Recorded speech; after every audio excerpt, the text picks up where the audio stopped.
नमस्कार विद्यार्थी मित्रांनो, आज आपण एका नवीन टॉपिक विषयी डिस्कशन करणार आहोत। या टॉपिक मध्ये आपण मॅग्नेटिक फील्ड या टॉपिक मधला एक पॉइंट या ठिकाणी बघणार आहोत, ज्याला आपण म्हणतो axial magnetic field due to current carrying circular loop. समजा हे जर एक सर्क्युलर लूप असेल तर ह्या सर्क्युलर लूप मुळे एखादा पी पॉइंट याच्या ऍक्सिस वरती या ठिकाणी कुठे जर असेल तर ह्या पी पॉइंट वरती असणारं मॅग्नेटिक फील्ड हे आपल्याला कॅल्क्युलेट करायचं आहे। समजा हा जो पी पॉइंट आहे हा या ओरिजिन पासून किंवा या सर्कलच्या सेंटर पासून एक्स एवढ्या डिस्टन्स वरती असेल। समजा हे जे डिस्टन्स आहे ओपी हे एक्स एवढं डिस्टन्स असेल तर ह्या पी पॉइंट वरती किती मॅग्नेटिक फील्ड असू शकतं हे आपल्याला कॅल्क्युलेट करायचं आहे। आता आपल्याला माहिती आहे की मॅग्नेटिक फील्ड जर आपल्याला कॅल्क्युलेट करायचं असेल तर त्याच्यासाठी एक छोटासा करंट एलिमेंट कन्सिडर करणं गरजेचं आहे। आणि तो जो करंट एलिमेंट आहे, सपोज मी या ठिकाणी कन्सिडर केला आणि त्याला डीएल असं म्हटलं, तर ह्या करंट एलिमेंट पासून हा पी पॉइंट किती अंतरावरती आहे ते जे अंतर असतं त्याला आपण आर असं म्हणतो। समजा हे जे सर्क्युलर लूप आहे या सर्क्युलर लूपची जी रेडियस आहे ती रेडियस मी या ठिकाणी ए एवढी कन्सिडर केली, तर आता या ट्रायंगल मध्ये आपल्याला हा ओ 90 डिग्रीचा आहे।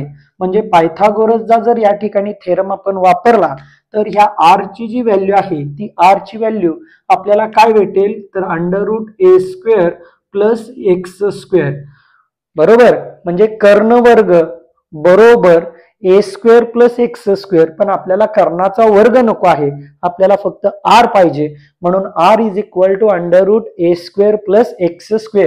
ही आहे आता इथून इथपर्यंत डिस्टन्स, ज्याला आपण r असं म्हणतो। आता जर ह्या पी पॉइंटला आपल्याला मॅग्नेटिक फील्ड जर फाइंड आउट करायची असेल तर त्याच्यासाठी आपल्याला जो रूल वापरावा लागतो त्याला आपण म्हणतो बायोट-सॅवर्ट लॉ, आणि तो काय आहे तो आपण या ठिकाणी लिहून घेऊया। Therefore according to Biot Savart law, Biot Savart law काय आहे तर d B is equal to μ0/4 I dl sine theta upon r²। हा जो आहे याला आपण इक्वेशन नंबर 1 म्हणू, हा आहे बायोट-सॅवर्ट लॉ।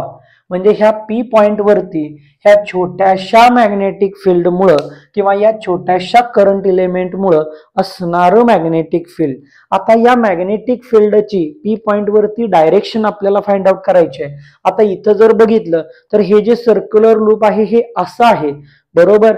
मग त्या केसमध्ये जर मॅग्नेटिक फील्ड बघितली तर ती या डायरेक्शनला जात आहे, म्हणजे इथं मॅग्नेटिक फील्डची जी डायरेक्शन असेल ती या पद्धतीने असेल।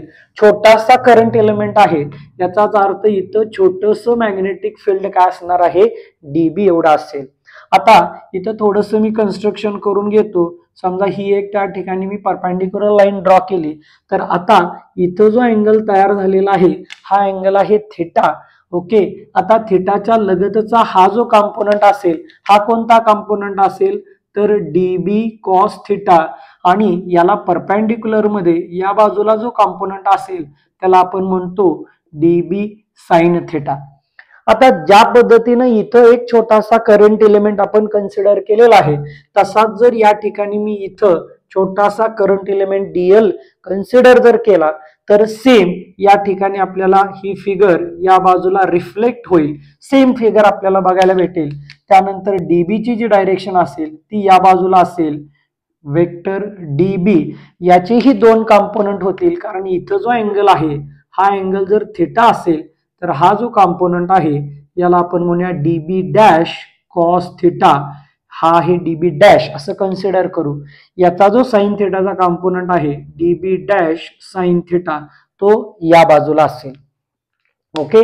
म्हणजे बायोट-सॅवर्ट लॉ वापरल्यानंतर आपल्याला इथं डीबी कुठं येत आहे, राईट हँड थंब रूल नुसार या ठिकाणी डीबी म्हणजे मॅग्नेटिक फील्डची जी डायरेक्शन आहे ती आपल्याला या ठिकाणी दाखवता आली।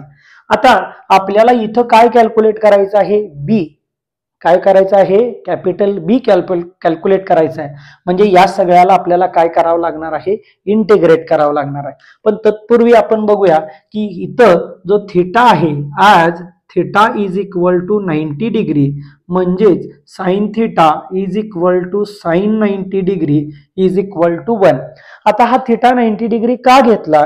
कारण जर मला डीबी ची व्हॅल्यू पाहिजे असेल तर या थिटाची व्हॅल्यू मला मॅक्सिमम पाहिजे आणि थिटाची व्हॅल्यू जी मॅक्सिमम आहे ती आपण 1 कन्सिडर करतो म्हणजे 90 डिग्री कन्सिडर करतो म्हणजे साइन थिटाची व्हॅल्यू आपल्याला या ठिकाणी 1 आली पाहिजे म्हणून इथं आपण थिटा 90 डिग्री कन्सिडर केला. आता हे काय येईल इक्वेशन आपल्याला बघा, dB is equal to mu naught upon 4 pi I Diehl upon R square, याला म्हणूया आपण इक्वेशन नंबर 2 असं. म्हणजे इथं mu naught upon 4 pi I Diehl upon R square हे आपल्याला 2 नंबरचं इक्वेशन इथं भेटलं. आता इथं जर आपण बघितलं तर आपल्याला काय लक्षात येते बघा, डीबी कॉस थिटा आणि डीबी डॅश कॉस थिटा हे इक्वल अँड अपोजिट आहेत. कारण जेवढा इथं डीबी आहे तेवढाच इथं डीबी आहे, तेवढाच इथं डीबी आहे, तेवढाच इथं डीबी आहे. म्हणजे एक वेक्टर आहे वरच्या बाजूला, एक वेक्टर आहे खालच्या बाजूला. तर रिझल्टंट जे असणार आहे ते या पॉइंटला या दोघांना ते दोघे एकमेकाला कॅन्सल करणार आहेत. म्हणजे इथं डीबी कॉस थिटा आणि डीबी डॅश कॉस थिटा याचा कोणताही संबंध या ठिकाणी राहणार नाही. मग इथं या पी पॉइंट वरती जे मॅग्नेटिक फील्ड असणार आहे ते कुणामुळे असेल तर हे डीबी साइन थिटा किंवा डीबी डॅश साइन थिटामुळे. मग आपण काय म्हणू शकतो, therefore as dB cos theta and dB dash cos theta are equal and opposite, so cancel each other,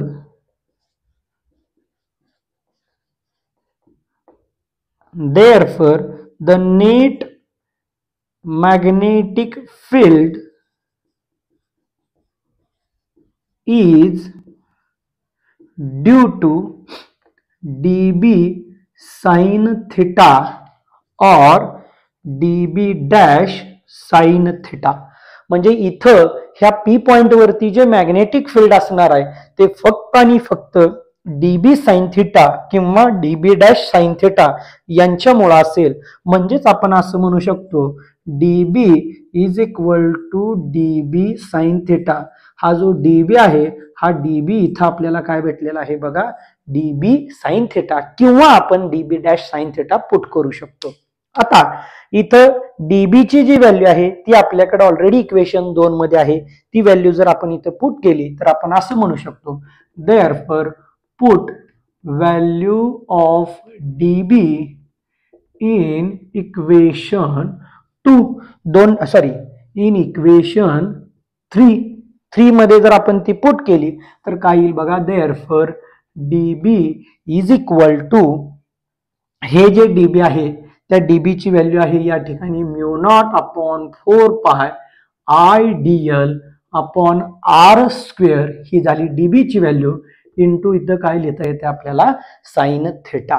okay, इथं जरी आपण ते इंटिग्रेट केलं तरी चालेल किंवा तिथं जरी आपण इंटिग्रेट केलं तरी चालेल. आता तुम्ही म्हणाल या डीबी ची व्हॅल्यू तिथं का पुट केलेली नाही, कारण आपल्याला हा जो डीबी आहे तो कॅल्क्युलेट करायचा आहे. हा जो डीबी आहे तो आपल्याला कॅल्क्युलेट करायचा आहे. त्याच्यामुळे आपण डीबी ही जी व्हॅल्यू आहे या व्हॅल्यू मधली ही व्हॅल्यू इथं आपण पुट केलेली आहे. मग आपण पुढे काय म्हणू शकतो बघा, देअरफॉर इंटिग्रेट बोथ दिस साइड,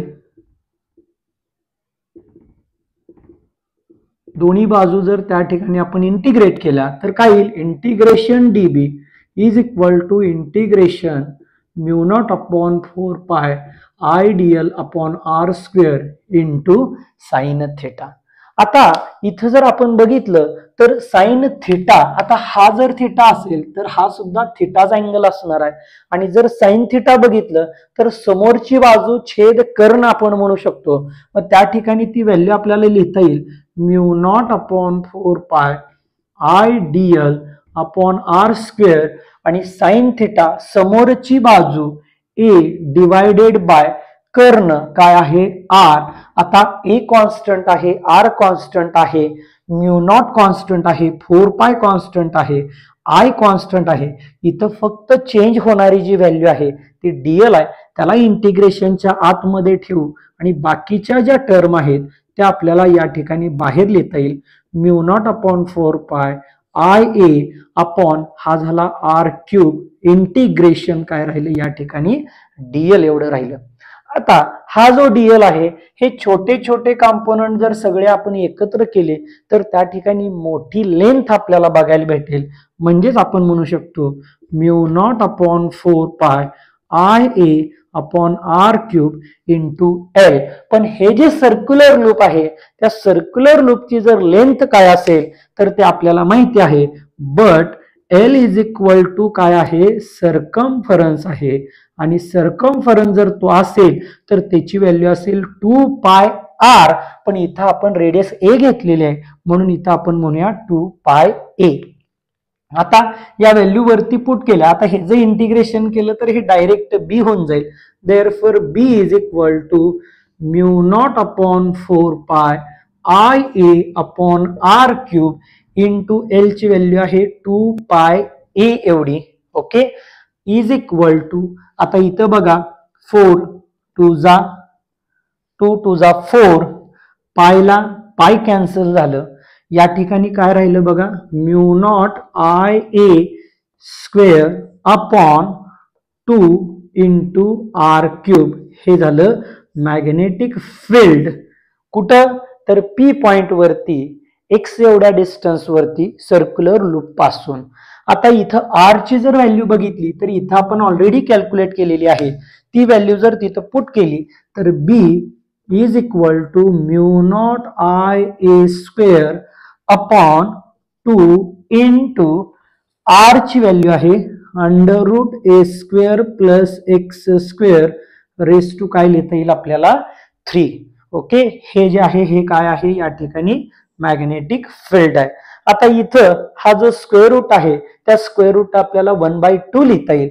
ते 1/2 आणि हे इंटू 3 म्हणजे झालं 3/2. म्हणजे फायनल फॉर्म्युला जर या ठिकाणी बघितला तर B is equal to mu naught upon किंवा mu naught I a square upon 2 into a square plus x square raise to काय म्हणता येईल आपल्याला 3/2.